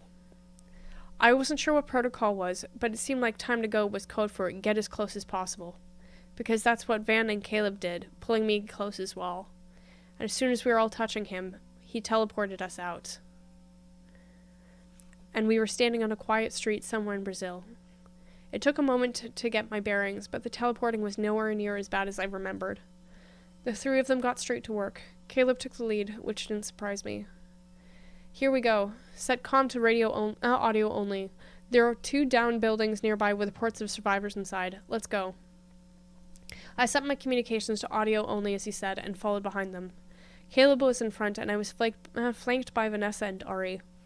There's a lot of other agents around as well. I caught flashes of them running, or jumping, between buildings as we headed towards the location Caleb mentioned. Many were carrying injured civilians, helping safety officers, directing people to shelters, and so on. Some looked really young. I assumed they were junior agents. I didn't have the full details on assignments, but it made sense that ranked and experienced agents were on riot control. It probably makes it weird for the Queen's Guard to be on rescue duty. We joined up with 2 other 4-person teams and started clearing rubble. When I was training and seeing the other group of agents day in and day out, it was easy to forget just how many agents Endgame actually employed. I didn't know any of the people we were working with, but everyone's skill and professionalism really impressed me. In short order, I didn't have time to be nervous and scared. There were people calling for help, and Caleb was barking orders nonstop. I was doing my best to keep up. There was one thing I learned quickly, though. Telekinesis came much easier for me now, which made removing rubble so much easier. Ari and I hadn't done that much work with telekinesis, though he'd shown me a few small exercises to do on my own time. But they also told me Queen ranks tend to be naturally adept at it. I guess my improvement in other areas had helped with this one. But there was still a lot of hands-on work and coordinating with each other. We couldn't go in and start ripping chunks out of rubble out without risking collapsing a building on someone. The process was more painstaking than I expected. Once we had a general layout of the building, Van would try to ascertain the location of survivors and how many there might be. Stronger telekinetics would stabilize the building, while the lower-leveled ones removed obstructions to reach victims. I alternated between helping Van stabilize and helping remove some bigger pieces of debris, including an entire collapsed wall at one point. I was a little shocked when I lifted it aside so easily, but I also had to help Van stabilize when moving that wall almost collapsed another. It was exhausting work. The next few hours were a blur. Now and then we'd hear a distant explosion or the sound of sonic weapons. There were shouts, sirens, the sounds of riots. But we stayed focused on a methodical moving of the group from one site to another to look for injured and trapped civilians. Van and the others were practically glued to me, but at least on the rescue side of things, we seemed to be doing pretty well. For a while. I think we may have some more civilians nearby. I'm sensing something over in this direction. Trapped? Not sure. It's possible some are injured. Hey, over here, Team D4. I waved down one of the other teams and had them come over to help us out as I followed Van. Ari and Caleb weren't far behind us as we turned onto another street with heavier damage than before. There were already a few teams scanning the buildings. Junior agents. I recognized a few of them. As Van went to get an update, I stood and stared down the damaged street. I couldn't believe my first look at Brazil was during a situation like this. It reminded me of New Albion, of home. Seeing it this way was heartbreaking. I was getting ready to join the others when there was a blast from a nearby street. It wasn't a powerful explosion that rumbled through the ground like some of the others we heard, but a higher-pitched pop. It was very close by, maybe one street away. There were shouts, the sounds of glass breaking, and people running as the commotion moved closer to us. Caleb took off running, and seconds later, his voice came through the comm system. Ari, you're with me. We need to check it out. D4, G7, you're with us. Ari was standing very close to me still. He shot me a worried look, and for a moment, I half expected him to refuse to leave. We'll put a stop to whatever is happening there in return. Stay close to Vanessa. And he vanished. Van motioned me closer where he was, in front of a nearby... motioned me closer to where she was, in front of a nearby alley, as she called out to a group of junior agents. We have a small group of civilians here. Minor injuries. Get them to the nearby triage and shelter. We're moving on. We need help over here. There was another group of junior agents clustered around a damaged car on the opposite side of the street. Morgan, stay here. I'll check it out. She jogged across to them, leaving me to watch everyone else. It was chaotic. There were agents running around everywhere, not to mention whatever was going on the next street over. I hope Ari and Caleb are okay. I felt useless just standing around while everyone else was helping. I didn't want to get in the way, and I didn't want to worry Van. Maybe I'll go join her. I was about to do that when something else caught my attention. A group of junior agents helping people near a damaged cafe on the corner. Wait, is that Trent? What? How? Why was he here? I broke into a run. Trent! Startled, he shrugged away from the agent helping him and made his way to me.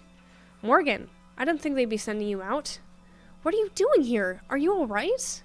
Fine for the most part, just a little scraped up. Not as bad as some others. He nodded to someone sitting on the curb with a few others kneeling around him. Matt. I hadn't even seen him at first. My God, what happened? Breakfast was interrupted by an explosion. It was next door, but the cafe took damage too. We're lucky we were outside. I thought I was going to die. There was rubble flying, people screaming. My ears are still ringing. What are you even doing out here?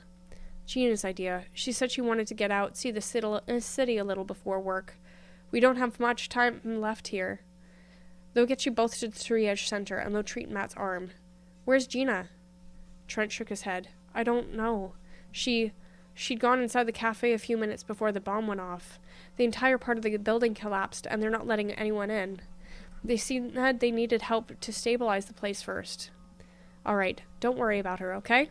I'll do my best to find her. You two just worry about getting somewhere safe. Don't worry about me. I nodded to someone behind him who started leading him away despite his protests. Van was still with the other group doing something with that car. Our eyes met, and she pointed aggressively back to where I'd been standing before. I waved my hand at her, but I don't think she even saw me.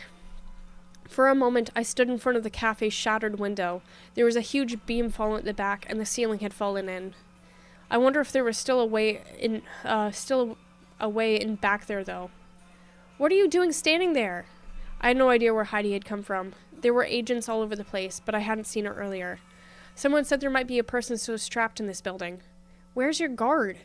Ari and Caleb went to handle whatever's going on over there and aren't back yet. A few others said a fight had broken out and there were some looters throwing handmade explosives.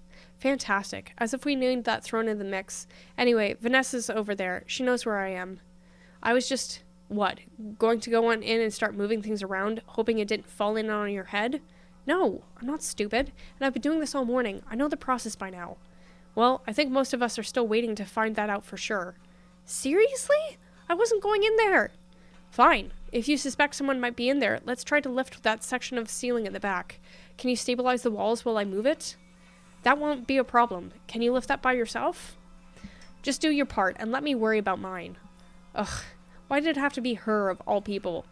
I ignored the snippy attitude and set about doing what she asked. Letting my sigh wind its way around the building, I sent it into the walls to brace up the supports and hold the rest of the ceiling in place. Like adding an additional skeleton of supports, only this time made of sigh. Alright, go. Heidi grunted with effort as she attempted to move the huge chunk of ceiling that had fallen in. It budged, but only slightly. I listened and watched her struggle only for a moment before I shut my eyes, exhaling a soft puff of air. Still holding the building in place, I reached out mentally and wrapped my sigh into hers where it was laced around the debris. In my mind, I could almost feel the rough texture of stone, the steel bars, the grain of dust. My eyes flew open as I lifted, and Heidi let out a startled gasp. Please, don't stop. I haven't lifted something this heavy before, not while stabilizing. I gritted the words out while trying to keep my focus on the building itself. Right. The strain of my mind eased as she helped me lift the heavy pieces of rubble out of the way. Let's push into to the right and set it. Heidi! What? She'd been focusing on where to put the wall, but I'd been scanning on what I could see of the cafe for any signs of Gina. That's when I saw it first, nestled in a pile of shattered glass and dust. I'd never actually seen a bomb before, but I knew what it was right away. Heidi saw it the minute I said something. Oh shit, I think it's armed. Perhaps it was supposed to go off earlier and hadn't, or perhaps it was meant to detonate later than the one next door. Either way, this was a problem. If it had jammed or something, any move we made could set it off. We need Van and the others. I can't stay focused on holding this up and access the comm system. Me either. Let go. I'll hold it up. You can't. Do it. I can handle it. Fine. I'm going to let go slowly. Alright. Holding something up with telekinesis was weird. I couldn't feel the weight in my mind, but my shoulders still dipped exactly as if the pressure was going down on me. The heavier something was, the more I needed to focus on pouring my psi energy into it. Cold energy ran down my back as Heidi released the ceiling piece and started speaking intercom. It was everything I could do to hold everything steady without losing focus. This is Heidi Faber broadcasting to all agents with a 300-meter radius. Morgan Leone and I have uncovered an unexploded but armed device. We require immediate assistance. Heidi, get everyone away from this building. If things go off, we want as few people hurt as possible. I can't just leave. It wasn't a request. You need to retreat for now. I don't know how long I can hold this. She wanted to argue. I could almost hear her unspoken words, but in the end, she was well trained. She stepped away, snapping for the other agents to follow. I never viewed myself as a self-sacrificing individual, but there wasn't much else I could do. I didn't want to risk moving and setting that thing off. There was a commotion behind me. Van, I knew, wasn't far off, but I was trying to focus on what I was doing. This was one thing I couldn't afford to screw up. My field of vision was obscured, and to my shock, the warmth of Ari's body and mind wrapped around me. The world warped around me, and I let go of the building as we vanished. The explosion was still rumbling through the ground when we tumbled out onto a street nearby. I sagged against him, mind reeling. Oh my god. Ari squeezed me tightly, and for a long moment, I stood there focusing on his heartbeat and not the distant sounds of panic and response to the explosion. What were you thinking? He pulled away from me, gripping my shoulders with both hands. We were afraid there might be someone trapped. You were supposed to stay close to Vanessa. I let out a shaky breath. Technically, I was pretty close. This isn't a joke, Morgan. His voice raised almost to a shout, stunning me into silence. There is a reason we're assigned to your team. We cannot protect you if you're determined to go off on your own. What you did was reckless. What would have happened if... He stopped short, staring in shock before he lowered his head, squeezing his eyes shut. I apologize. I shouldn't be shouting at you. I'm sorry. I didn't mean to scare you. I didn't imagine there was still a bomb in that building. I know, but you have to be able to imagine those kinds of dangers. He pulled me close again, embracing me with a sort of frantic desperation. Please do not do anything of that nature again. Call for someone who is adept enough with their clairvoyance to search for that sort of thing. Don't simply rush in. On one hand, he was right. On the other, every second counted for the survivors. We couldn't always wait for an expert to arrive and take their time looking around. But it wasn't the time to say that to him. Ari pulled away again, looking me over carefully. You're unharmed? Just a little shaken. Do you think everyone else is okay? No one was in the cafe's vicinity when the charge exploded. They are low-yield devices, so the only damage was to the immediate area. What if someone had been in the building still? Oh my god, did you have to go this far away? I hope you're prepared to be scolded. I had to admit both Van and Caleb looked angry as they descended on us. I apologize. I wasn't concerned about proximity to you in that moment, Vanessa. Well, worry about it. Think about my poor tired feet before you make me run 2 blocks to find you. Your feet are cybernetic. I highly doubt they're tired. You. Hush. My legs are tired then. You know what I mean. And you, Morgan. What were you thinking? I told you to be careful. I was being careful. I told you to stay put. I know, but I saw Trent. The boyfriend? What was he doing out here? Ex-boyfriend. This isn't difficult, people. Anyway, apparently one of his colleagues suggested they do some sightseeing while they were here. I looked again, anxiety tightening my chest again. They were sitting outside the cafe when the explosion hit the building next door. It looked like Matt and Trent sustained mild injuries, but one of them, Gina, had gone inside the cafe a few minutes prior. The back of the building had collapsed and she wasn't inside. They couldn't contact her. So you were afraid she was still inside? Heidi and I were going to take a quick look to see if we could spot any survivors. Well, that wasn't a survivor you found. Yeah, I noticed. I guess we should be grateful you two found it when you did. At least no one was hurt when it exploded. But you almost were, I hope you realize. That thing exploded the moment you hit that, dropped that debris. And it's a good thing I wasn't standing there anymore at that point. You seriously give me a heart attack. I think I'm going to give myself one as well. Then don't do reckless things. And what the hell was Heidi doing? That girl should know better. I'm going to talk to... Please don't. It was my idea. Do not wander away from me again, Morgan. Please. Please. I know you have to get used to this job, but just for this assignment, don't do that again. I'm sorry. I'll stick close to you, okay? You don't get a choice. I'm not leaving your side for the rest of the day. Neither am I. Come on. There's still a few sectors we need to go through. Maybe it was for the best. Bravado aside, that had been terrifying. And on top of that, we still don't know where Gina was or if she was even alive. I didn't know how I would tell Trent later. Will they still be checking the building for casualties? There'll be a team coming through for that after the rescue sweeps. And then when we get to the next place, I'm going to show you how to do a survivor check yourself so you can do that instead of starting to throw debris around. We started down the street as Caleb talked into his comm and planned our next stop. I wasn't throwing anything. Semantics. Alright, are you up for another close jump? They've got work for us in Ildon. I can handle a few more group jumps today if they're short range. Then let's get on it. And we were off again. The others definitely stayed closer this time. I figured Caleb was indifferent about what happened, but he kept close as well. I didn't have much more time to think about any of it for the rest of the day, except in small moments when we had breaks. Watching the others as they would fall silent in those moments, as Van's mask would crack a little and I'd see the tiredness on her face.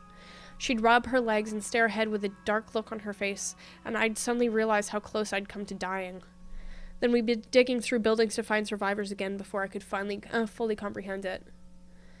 Trying to get the ones that couldn't be saved to triage, and for the ones we couldn't, we left them to our other teams to dig out. It was heartbreaking and exhausting. It was hours before we got back to the tower. I was drained both mentally and physically, and was looking forward to resting and just not thinking about anything for a while. Chapter 12, Lost and Found. That was an unbelievably intense chapter. Oh my god. Okay. So, I am getting the feeling that Gina is more suspicious than we think. That's what I'm getting from this. Alright. And we continue. I cried in the shower. I thought I was fine, or was going to be fine, and I was fine through debriefing and right up until I was alone. The trembling started when I got back to my flat and I decided a shower would help. Instead, I ended up crouching on the shower floor, sobbing into my knees. More than thoughts of what had almost happened at the cafe, it was all the pent-up emotion of the day. Seeing the city, realizing people had been hurt, had died, realizing this was my job now, that this was only the beginning of the things I'd do and see. It was overwhelming, and I guess that came out as tears. I scrubbed up my eyes, doing my best to push the thoughts away, because there was nothing else I could do. Even if I wanted to, I couldn't spend all evening crying in the shower. I also had a medical exam scheduled. Apparently they were scheduled for high ranks after heavy assignments to check for signs of psi fatigue or burnout. And since this was my first assignment, they were keen to check on my status. I shut off the water and stepped out of the shower so I could go take care of that.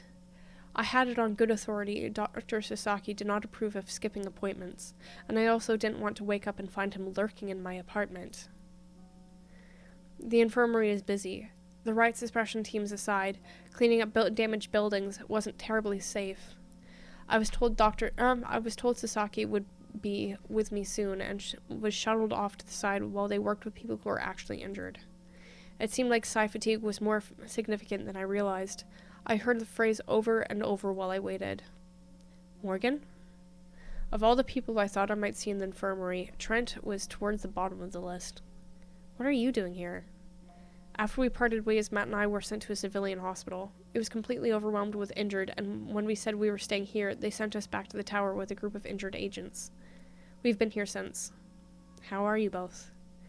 Matt had surgery for the arm. The break was pretty complex, it seemed. He's still in recovery, but it seems like they gave him a temporary nano infusion to speed up the healing process. That's good. I'm glad he's alright. Yeah, they're making sure we're taken care of. Hell, not sure he'd get a nano infusion in a civilian hospital. What about you? You don't look injured. They want to do a checkup. It was a long day and my first heavy assignment, so they want to check for psi fatigue and all that. And, Gina? I shook my head. She's still missing. If she was in the cafe, I'm sorry. I don't know where else she'd be. If she escaped, why wouldn't she meet up with us? We've been trying to reach her, but no luck. I know there were pockets where civilian net access was restricted to help manage the situation. I don't know if that's what the problem is. Maybe it is. Maybe she's at a triage center somewhere. But they'd surely have sent her back here the way they did us. Maybe she didn't want to come back. Why wouldn't she want to come back to the tower? I don't know. Maybe she's not in a position to tell them where she's from. I hope she's okay, but I can't think of another reason she's missing. You know her better than I do, Trent. Not by much. I mean, she didn't join that long ago, and she was at odds with the team a lot. Really? I didn't get that impression from her.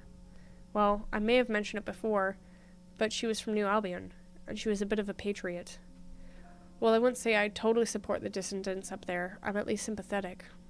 And the same goes for a lot of planet-siders.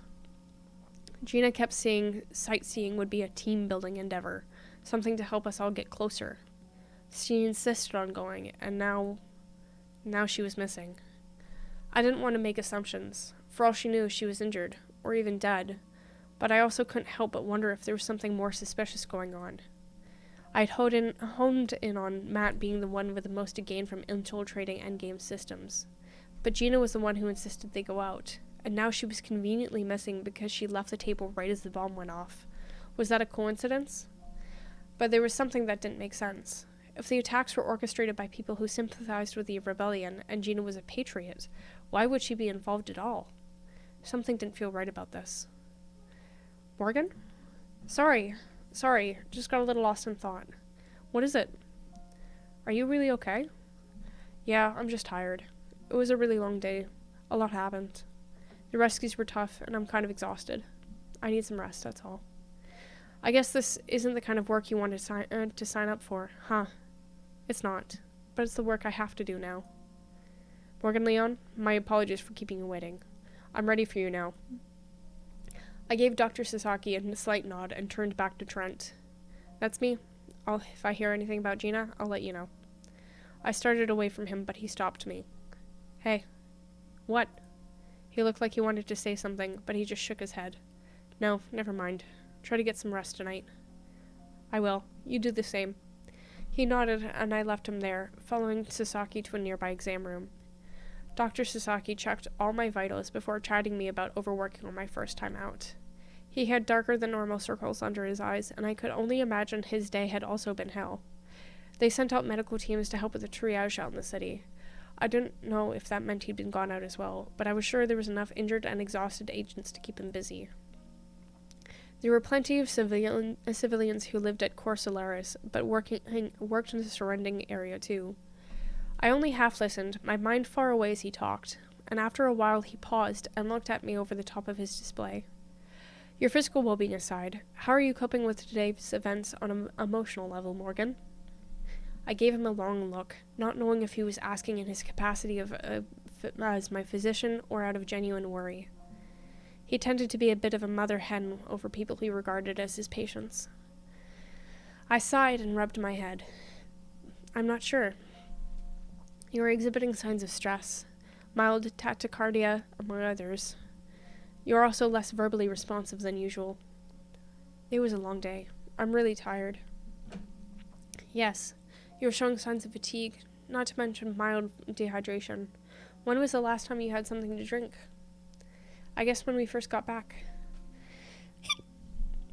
Will you rectify this when you return to your quarters? Yes? Yes. I promise I will guzzle as much water as my body can hold. Irritability as well. I huffed an annoyed sigh at him, but he was unperturbed and made another note on his display. It was a long day, Doctor. Seeing the city like that. There are so many injured people. Damaged buildings, trapped civilians. I don't want to talk about it. I heard you had a close call as well. Well, there was also that. Found an unexploded device, as I understand.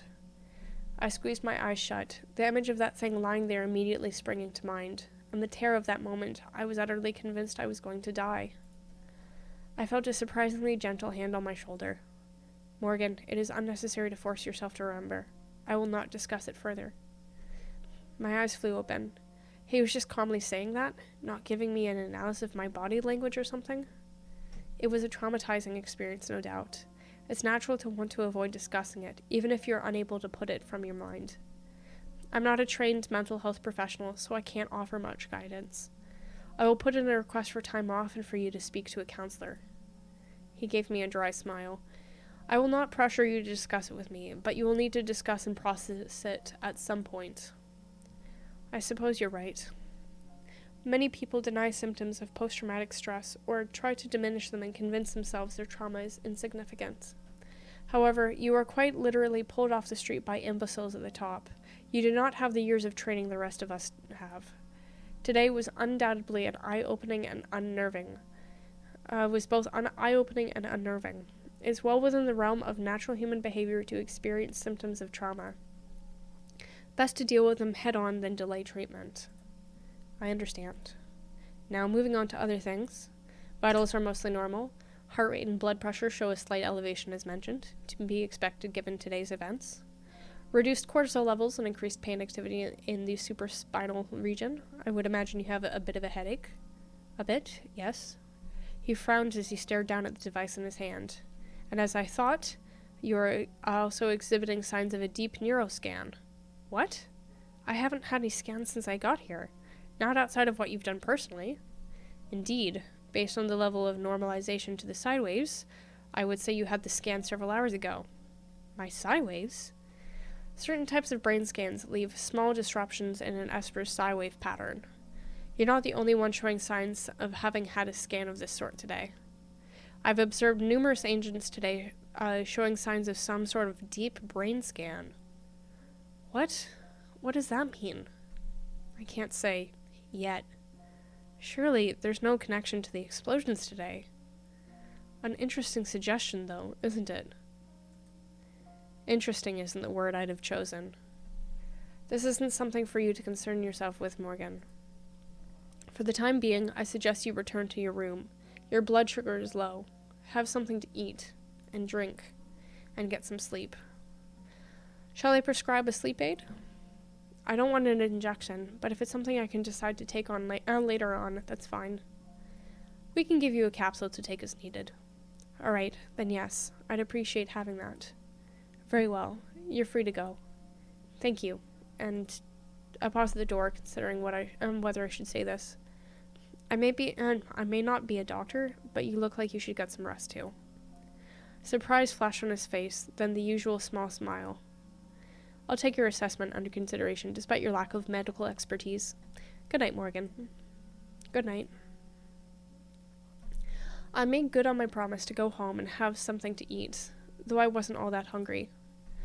I almost walked to the lounge to maybe just be around other people, but I couldn't muster the energy and decided to spend time reading instead. Then I found I couldn't focus on what I was reading, so I decided to work on my personal report for the day. It was difficult to parse my thoughts and feelings, but when it came to merely stating what happened, that was easy. Or so I thought. But it wasn't quite as easy to do one without the other. The moment I started trying to explain what happened at the cafe, everything started coming back. The panic, terror, certainty I was going to die. But I struggled my way through it so it would be over with. By the time I was finished, I was more on edge than expected. Jittery and anxious, I was considering going for a walk. But before I could get dressed to do that, the door chimed. It was almost a relief to sense Ari's presence in the hall. Curious and a little worried, I went to let him in. I apologized for stopping by so late. It's all right. I don't think I'm going to be able to sleep for a while anyway. Would you like some tea? I'm all right. Come in, have a seat. I wanted to check on you, actually. It was a trying day. That's an understatement. Perhaps, which is all the more reason I wanted to make sure you were coping. I'm okay. I don't know. My thoughts are a bit of a jumble. I have been preoccupied with a singular thought all day. He clasped his hands tightly in his lap and stared at the floor. His brows drew together in a deep frown I was unaccustomed to seeing on his face. And what's that? After that incident at the cafe, I thought foremost in mind has been how much I would hate to lose you. Of course, it's understood this job isn't without risk. It's never bothered me before. It was simply a fact of our all being a part of this organization. I've lost people before. It was disconcerting. But today, for the first time, I was truly afraid of losing someone.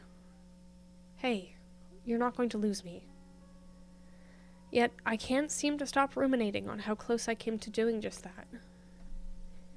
Unsure what else to do, I pulled him into a tight hug.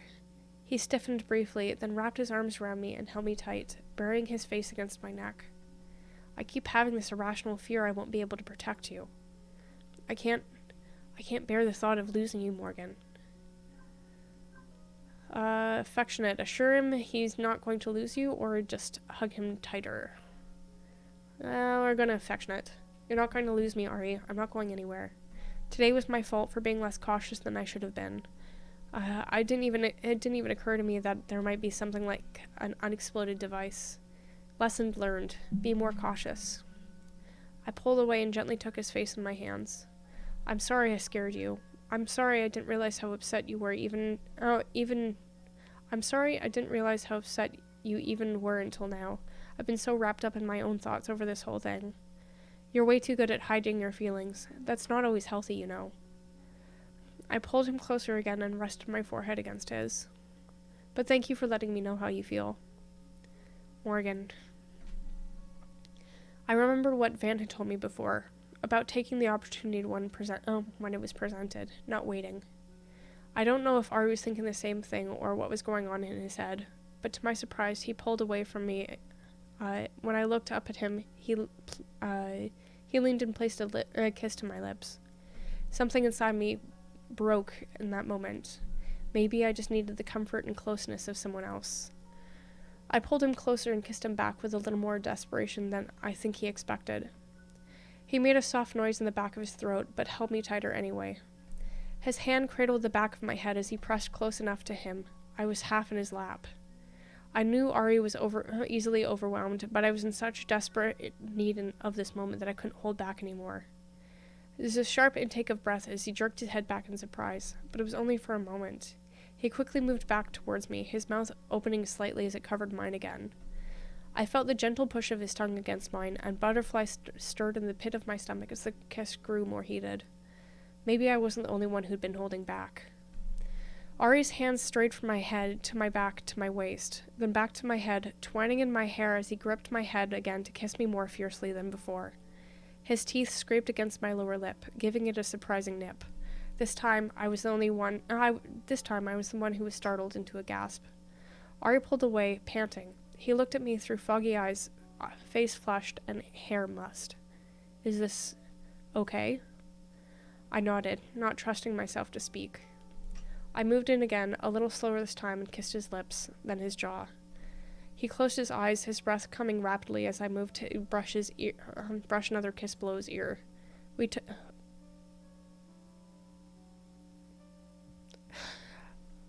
it slow, Ari because he was unsure, and me because I knew he was unsure. It was beautiful and tender, and each moment felt like it washed away the pain and weirdness of the day. Okay. Reality began to seep in again after we'd been lying quietly for a while, trying to catch our breath, and he asked if he was heavy. You're not heavy. Even so, Ari propped himself up and looked down at me. His face was suspiciously red. I'd never seen him look embarrassed before, but he looked it in that moment. I set my hand on his cheek and gently turned his face to look at me before I leaned up to kiss his lips. That was incredible. The red in his face deepened, and I was charmed by the way he was entirely unable to look me in the eyes. It was so endearing to see him bashful after that. Do you want to go have a shower and clean up? It's alright if you want to, but you can stay here as well. He seemed to mull it over before he let out a long breath, nodding more to himself than to me. I will, I think, if that's alright. It is, though I wouldn't object if you stayed here tonight. He shut his eyes and leaned into my hand, then gave me such a soft smile his breath caught in my throat at the sight of it. I, too, would prefer that. I tried to not be obvious after watching him gather his clothes and go. Not too obvious, anyway. I would have been content to lie there with him longer, but I had a feeling he was going to need a little time to come to terms with what had just happened. and I was okay with giving him a little space to do that. As I heard the water come on in the other room, I put my arm over my eyes and lay there for a moment before I got up to clean myself and put something back on. I woke up suddenly from heavy sleep. I wasn't sure why. Whatever dream I'd been having faded rapidly, leaving only a sense of disquiet behind. I had the feeling it hadn't been pleasant. It wasn't until I rolled over that I remembered Ari had stayed over. I also realized he was gone. Still groggy, I sat up and looked around. He was only a few feet away, sitting on a chair looking down at one of my books. I had no idea how he was reading the dark, but then maybe he didn't need to actually see it.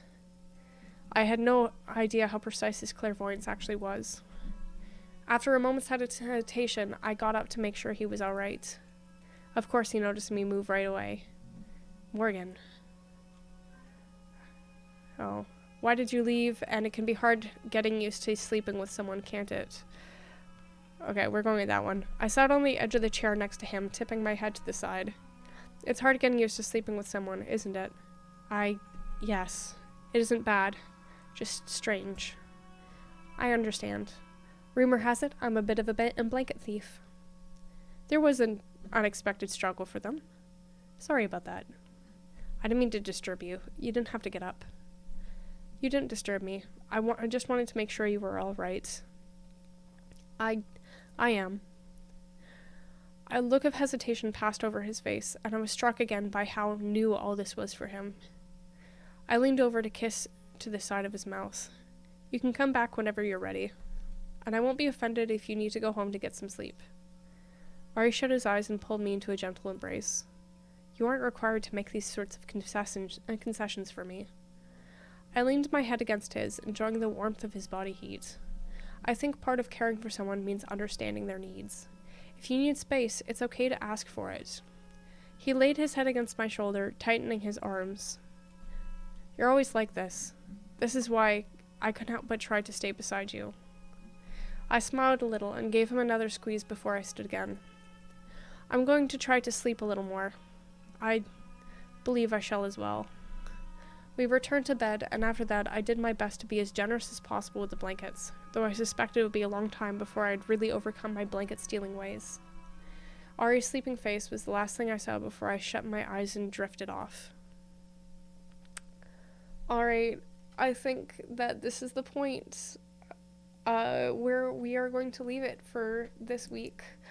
My goodness, this was a very intense and steamy chapter, and now we have all sorts of different questions, like who set the explosions, what happened to Gina, and I am certainly definitely looking forward to next week and continuing this off.